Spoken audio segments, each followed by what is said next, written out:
All right, so before this video starts, I just wanted to show you a little bit about why this build is doing well right now. We could talk a little bit more about win rates and stuff like that because it's actually not a 60% win rate build in the way you might think. But let's talk about Dodrio and why jump kick try attack Dodrio is getting so much play right now. First off, the normal build that you would often see was try attack agility, which is really good. It gives you the ability to just get your sprint gauge back and jump right back in and deal some more damage. But as you can see, agility's cooldown is pretty huge, so it takes a long time for this move to come back. It has like an 11-second cooldown. Every single boosted attack you hit with Dodrio is going to shave off some cooldown of your moves. That's one of the amazing things about Dodrio. You get that sprint gauge up, and then your boosted attacks will help you recharge your abilities. Jump kick is actually a really low cooldown in comparison to agility right here. So let me show you. I basically should be making my Dodrio guide right here. I'm really great with this Pokemon. I have a lot to say about it. But let's just take a look. So jump kick, first off, has a much lower cooldown, like 7 seconds right there. Again, every boosted is going to shave off some time of that. However, if you hit a jump kick on an enemy Pokemon or a wild Pokemon, you can shave off a ton of time right there. So you shave off 3 seconds, you go in with a boosted, and you've got jump kick right back. It's the reason you're able to see those kind of crazy Dodrio combos from this Pokemon, where it just kind of dances around an attacker and does some insane things. Not only that, jump kick also gives you a brief stun on your opponents, so you're able to kind of set up moments where they really can't get away from you. And in uncoordinated play especially, it's just so easy to punish attackers like Cinderace and Delphox and stuff like that, Gardevoir that's in the enemy central area. So this is why you're seeing a lot of Dodrio play right now with this build. And the nice thing about Dodrio is, depending on the enemy team, you can really, go with any build that you want for Dodrio, and it's not going to hurt you too much. So if I see a Wigglytuff on the enemy team, I'm not going to play Drill Peck, right? Also, Drill Peck just got nerfed. But I'm not going to play Drill Peck if I see a Wigglytuff because it has Cute Charm. There are other builds that I could see on the enemy team where I go, oh, I need agility here because it's going to be able to cleanse me of some of those status effects that they're going to put on me, right?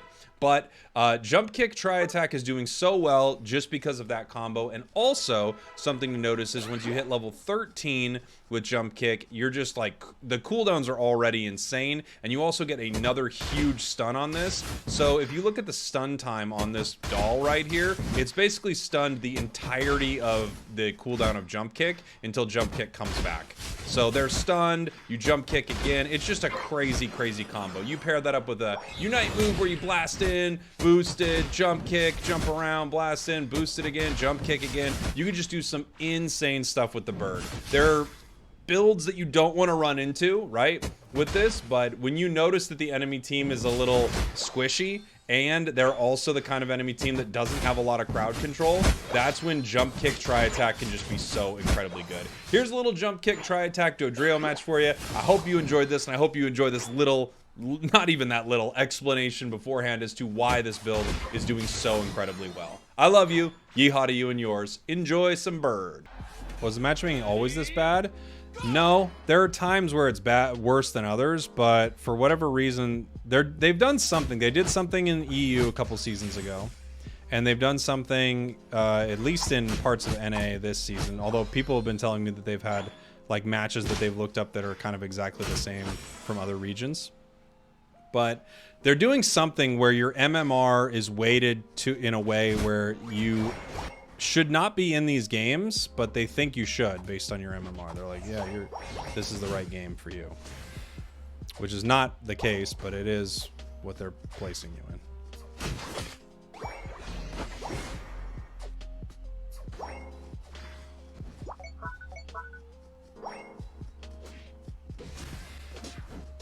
What is happening?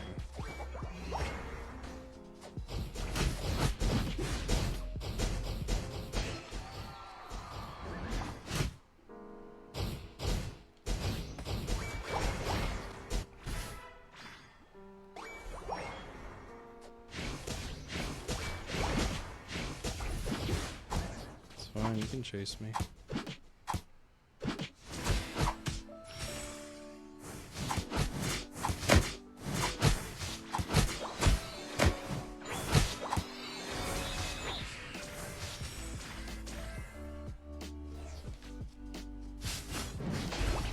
Okay, finally. Espeon was being mean to me for a while.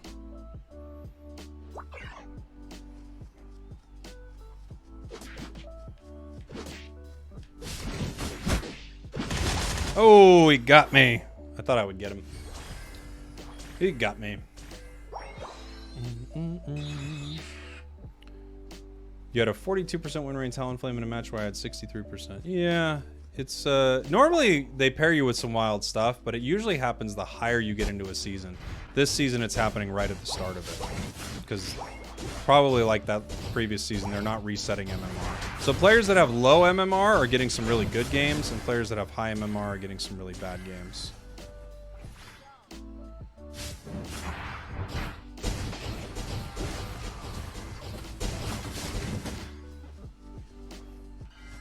Oof.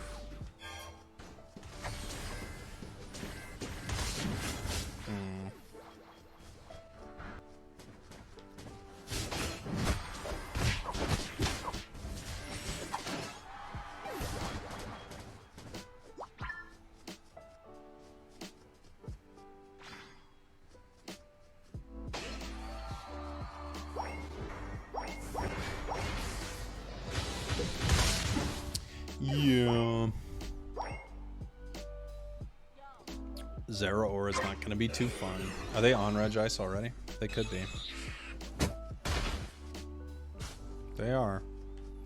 Our Dragapult's getting there, but he's just a little slow. I think they're just going to be able to rip it.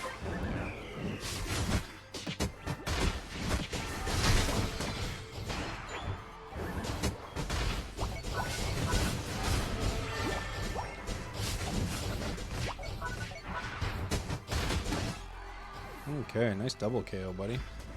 Let's charge up those stacks.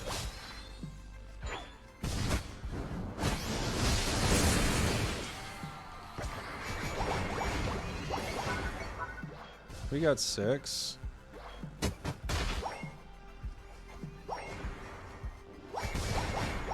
Almost got our Unite.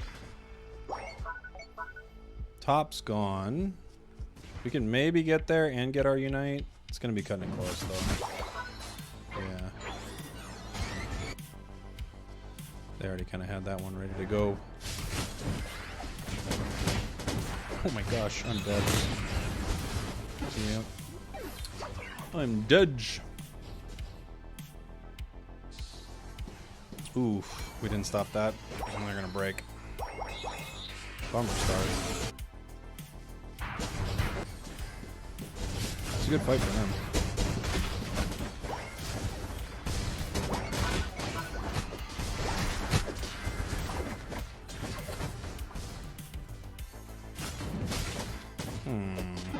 Oh, the crit! How unlucky. No.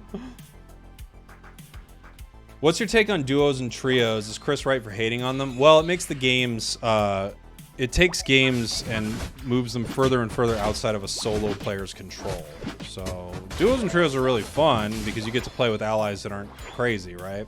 But what does happen is, like, if you're with a trio and your trio is like not playing particularly meta Pokemon, right? But the enemy trio is playing every meta thing in the game, you can be in a lot of trouble. It's going to put you in a position where it's really hard to win because more than 50% of the team is dictated by a coordinated squad that you're not a part of.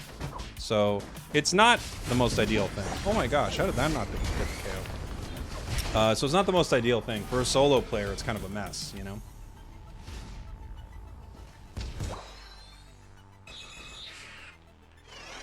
Are we going? We're not going.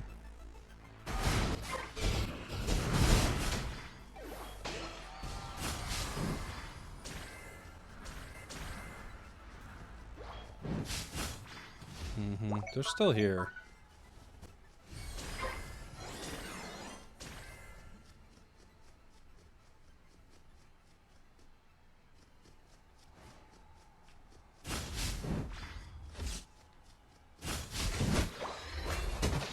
Oh, dang it.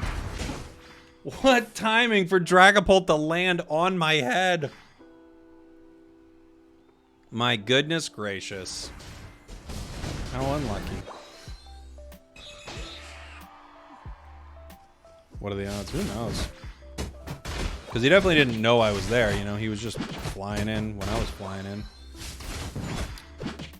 Just got unlucky.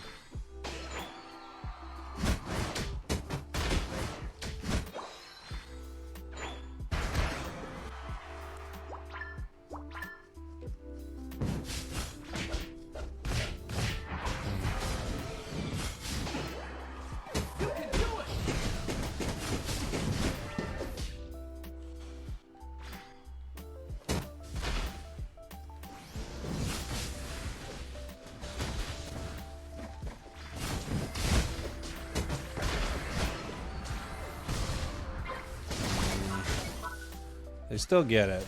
We had a good fight, but they still got it. Oh, Dragon Bolt's coming. He's got the auto attacks. He means business.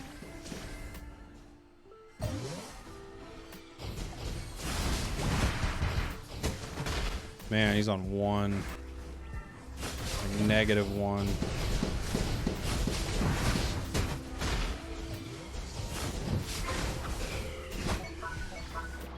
Bummer. Bummer. We got close. Is drill not good anymore? Drill's fine. It's not the play anymore though. You're in trouble.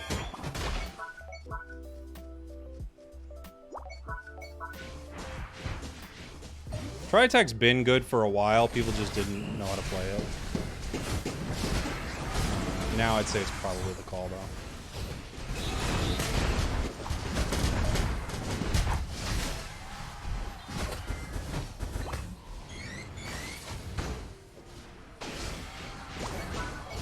We're down. Who's up? Their Dragon Ball. How do I know? It's just like I see it's their Dragon Ball and I'm like, this doesn't look like it's gonna end well. And it doesn't. Very unlucky.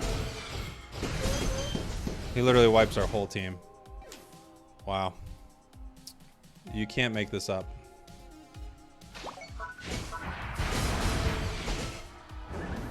Don't give up. Does anyone have a shield? Maybe 1 or 2 of them got a shield? We're gonna have to try to score something.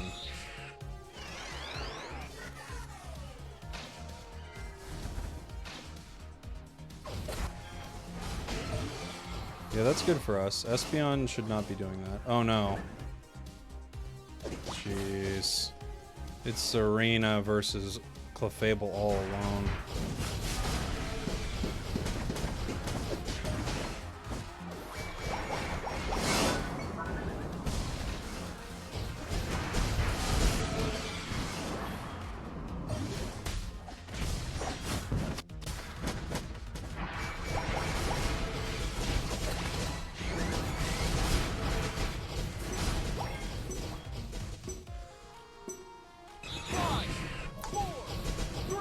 Anything? Dang.